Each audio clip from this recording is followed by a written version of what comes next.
This is CBS News Bay Area with Reed Cowan. It's a topic often avoided, sometimes until it's too late. How many of you know someone who has taken their own lives or attempted to take their own life? How many of you have had a struggle of your own where this is concerned? Our kids are in crisis, many of them suffering in silence, with mental health struggles stemming from social pressures, family expectation, pandemic isolation. The struggles are real, and so are the risks. You know how 8th grade is usually that you start to mature? Like, I never got that. So what do you do? How can you help? Where do we all start in this community conversation? First, we need a seat at the table. People don't expect us to have that maturity level to even have these types of conversations, which then perpetuates the whole issue of the stigma and silence around mental health. And give them a safe space to speak out. Thank you so much for joining us. I'm Reed Cowan. So all this week, we are exploring youth mental health. There are some stigmas surrounding talking about it, but underneath all the pain is the solution, right? Potential solutions to be had by having this conversation. So today, you're going to hear directly from our Bay Area youth and from experts at the local and national levels as we pour our hearts into this work to help our children and their families navigate through the challenges we know that so many of you are facing. We're going to get to that very important conversation in just a minute. We wanted to give you a second to call people around the television set so that you can be ready for that conversation. But first, while you're doing that, we want to get to our weather today.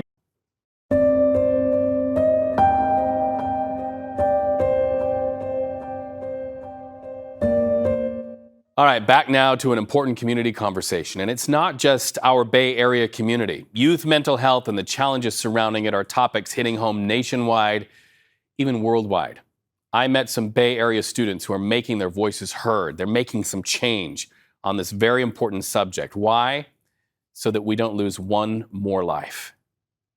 I think around mental health mostly stems from people wanting to act like everything's okay, and I think that's really what actually exacerbates the issue of mental health. It's this cycle of people aren't talking about it, so then when people actually are suffering from it, they don't want to acknowledge it. It's so hard to treat. I struggled a lot. My anxiety made it extremely hard to do work. Get ready to meet some heroes throughout this week. These young people right here in the Bay Area decided to step out of the shadows. This is just a small piece of their larger action to speak out. Watch.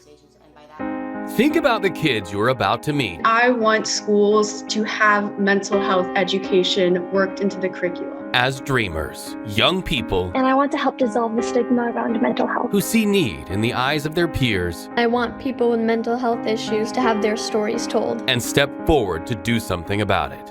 I'm Terry Delaney, and I want kids to be taken seriously when they come forward and ask for help. The something they're doing comes in the form of a documentary that sprung up after the suicide of Bay Area soccer star Katie.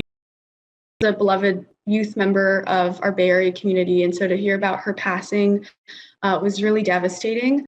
These kids on this screen tell me stories of young people struggling are everywhere. How many of you know someone who has taken their own lives or attempted to take their own life? How many of you have had a struggle of your own where this is concerned? How many of you know a young person who has struggled with mental and emotional illness? All of you. So why step forward and do something about it? I struggled. Sorry. My journey with mental illness was extremely difficult. Terry tells me they're doing something about it because they know the pain of the problem when it goes unanswered. It's not a matter of if someone struggles, it's a matter of when. And if we don't have those resources available and kids don't feel like they're getting their support, we're just going to see an increasing number of suicide rates, depression rates. Stigma reduction is something that can be achieved. The film, available on YouTube, wants to open conversations and drive down the difficult numbers. Kids, these young filmmakers say, need a seat at the table to be a part of solutions. People don't expect us to have that maturity level to even have these types of conversations, which then perpetuates the whole issue of the stigma and silence around mental health. And you know who else saw and celebrated the maturity of our teen filmmakers? Another filmmaker. You're never too young to change the game. Movie star turned talk show mogul Drew Barrymore heard about the teens documentary and blasted their message to the world with Ross Matthews. But if we can give kids the blueprint to talk about this, it will serve them the rest of their lives. Drew shared her own story about being a teen in the throes of mental and emotional troubles and trauma. My mom put me away. I was out of control. Barrymore was among the first to open up about mental health struggles as a teen. Her mother reportedly placed her in an 18-month program at a California psychiatric hospital. It taught me at a very young age that only toxicity comes from sweeping things under the rug. There, Barrymore says she learned to talk about her problems and to do what Bay Area teens want you to do. Embrace being open. Ask for help. It changed the rest of my life. I am so much of who I am, from realizing I didn't have to be perfect, have flaws, that we're gonna go through tough stuff in life. So to you watching, young and struggling, the students who made this Bay Area documentary did it so you will know something crucial. You matter. Your stories matter. And you are creating a world where telling them sets you free. And may it be so. May all of our kids feel free to talk about these things that are difficult. Joining me now, a change maker, a conversation starter, Charlotte Rosario. She's the founder of Community Photo Booth and the documentary that you can watch on YouTube. We'll get to that in just a minute, how you can watch her documentary. What was behind this? Why did you get started, my friend? Well, thank you so much for having me. Of course. Really, I realize there is a stigma around mental illness and suicide through my personal experience of losing my dad to suicide when I was in middle school. And during that time, I didn't realize just how difficult it was for me to come forward about what I was going through with even close friends. And it was all because there was no one else talking about mental illness or suicide. And so that, of course, changed when I heard about the suicide of Katie Meyer, the Stanford women's soccer team captain, and hearing also about close friends going through issues like eating disorders and depression. And so it hit me that this is a widespread issue and we are not talking about it enough. And you're starting the conversation. Before we move on, I have to ask, what's your dad's name? He appears in the documentary you created. His name's Joseph. Joseph. So I want all of you to look at this young lady here on television right now and know that everything she started, the community conversation she started, came from the love of her dad and the loss of her dad. Let's just take a minute to honor that. And really, that's where it all begins, taking whatever hurts us and moving it forward into the world in a way that serves others. I told you before we went on air, there's no nervous in service. Why does this documentary provide a service to young people and their families? It's all about destigmatizing those conversations and showing kids that it's okay to not be okay. And there is a community out there to support you. You know, no one is perfect. Whether, you see that on social media or you see things in our online that seem too good to be true, really, we're all just people. And we all have our flaws, as Drew Barrymore said, and it's so important that we own up to it and we come forward, we tell our stories. Well, and as Drew said, literally, there's nothing more toxic than sweeping these conversations or the things that hurt us under the rug. Mm-hmm. Where should young people start? It often starts behind closed doors. One of my favorite song lyrics is, "In the quiet heart is hidden sorrow that the eye can't see," reminding us that just under the veneer, just under the surface, we do have kids in crisis, adults in crisis, or adults with kids on the inside in crisis. Where does it start, that first step to getting the help? I think really it's turning to your loved ones and not only speaking up about yourself, but showing that it's okay for them to come forward, welcoming their conversations and making sure they have a safe space as well, because it goes two ways, really. How did you get your friends to appear on camera to talk about these things? I mean, there's so many young people that appear in this documentary who represent different segments of our population, from LGBTQ kids to kids who come from varied and diverse backgrounds. How did you get them to step out of their own sort of shells and talk about these things? Really, I think it's, all about channeling that grief, that pain that everyone goes through in life into action and advocacy. And so I think everyone, not only myself, everyone has some sort of story that they draw that energy from and something that they can speak to. And so, when I gathered my group of friends, we all had our own set of experiences that we wanted to bring to the table. And of course, they all look different. We all have different stories, and it's beautiful when we can come together and share our own unique backgrounds and identities. You've done it, and I really have to say, as a dad myself, to preteens and teenagers, this is a love letter to your dad.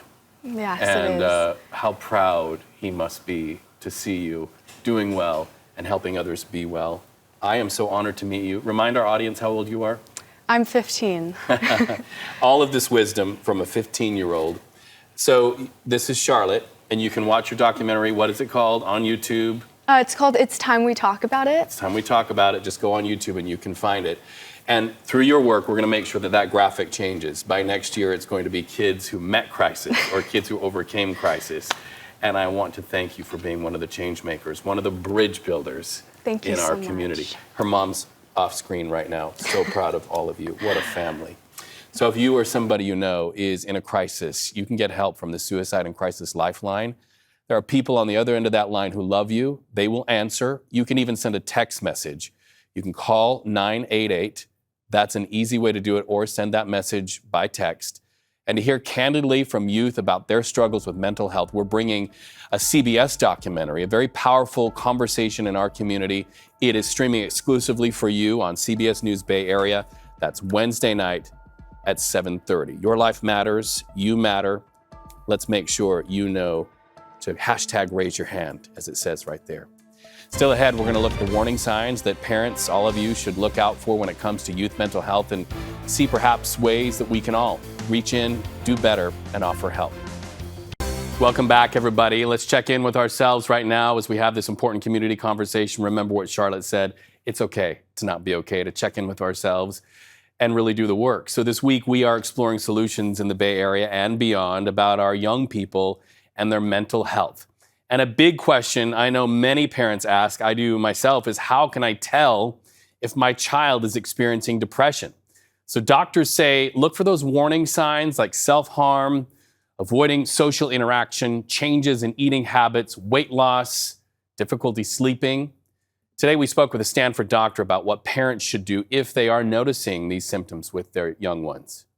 I think it's very important to inform oneself about the condition that we may be talking about or the symptoms that we are talking about and what they mean. Also, it's important to model to the child self-care and wellness, to exercise, to have good nutrition, to not use drugs and alcohol, to have adequate sleep, and also stress management techniques, things like mindfulness, for example. Parents can also become engaged and communicate, like I mentioned, if those doors of communication open, but not only with the child, also with the school and other groups that can provide support, like the treatment team, for example. Parents should also be patient. Sometimes this takes time. The brain is a complex organ, and it can have some difficulties. But seeking advice and help is very important, remembering that you're not alone. The doctor there adds, there are steps that we can all take, even with the youngest children in our worlds. So as adults, sometimes we might hesitate to ask our kids how they're doing because we feel like we might be prying, or maybe don't even know what questions to ask. So how do we get our young ones to open up about what's really going on inside their hearts and their everyday lives? Psychologist and author Elisa D'Amour spoke on CBS Mornings about one way to get past those one-word, I'm fine responses. Here's something I have discovered. It is very common for teenagers to wait until their parent or parents are in bed at night, getting ready to go to sleep, and then suddenly the kid shows up and is chatty as can be. And I was like hearing this everywhere, and I felt like, what is going on? And here's what I think is happening. Teens are organized around autonomy. They want to become increasingly independent. And so when we're asking the questions, we're calling the shots. If they wait till we're in bed, They decide if there's going to be a conversation. They decide the topic, because teens have actually said to me, at night, my parents don't ask so many questions or bring up new topics. And I'm thinking, because they're trying to go to sleep. Right. And then if the teenager wants the conversation over, they just say, okay, good night. Yeah. So we have to make ourselves available on their terms. And the thing that is so important is that the most powerful force for mental health in adolescence is strong relationships with caring adults. So we got to meet them more than halfway. So we're talking solutions here.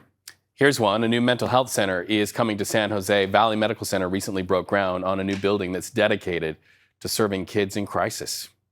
We're going to have this facility right here in the middle of all the other medical facilities, because children and adults and adolescents, they need both the services together, which is integrated. And that's why it's so important. So this whole project started because one woman saw her friends in crisis and heard their stories. Sort of like Charlotte at the beginning of our broadcast. Somebody saw a need, stepped forward to address the need. And 8 years ago, this woman told county supervisors that something had to be done.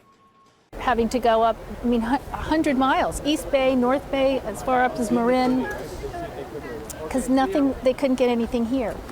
And it's kind of sad that I knew so many.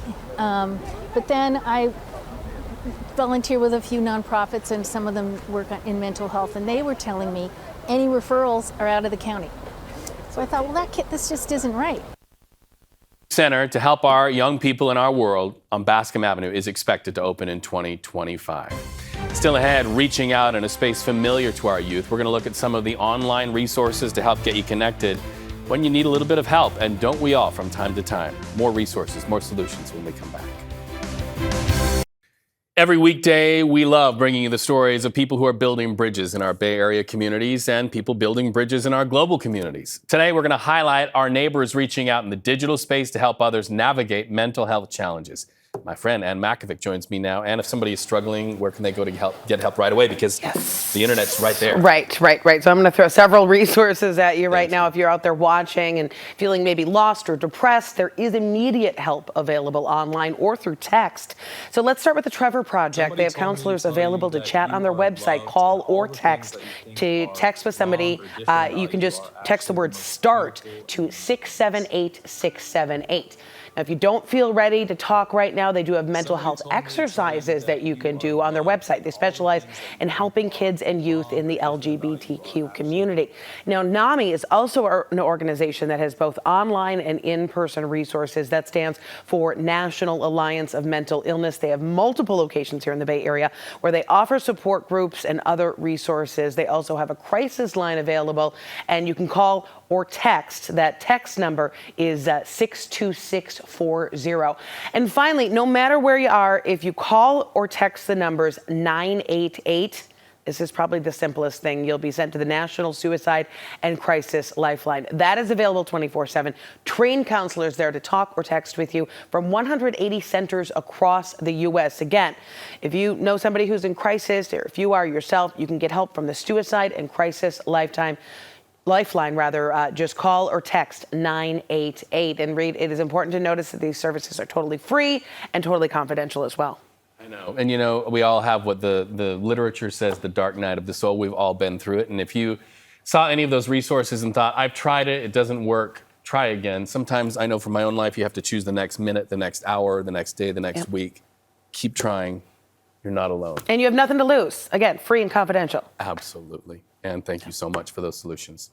So to hear candidly from youth about their struggles with mental health, we're bringing a powerful documentary to you exclusively.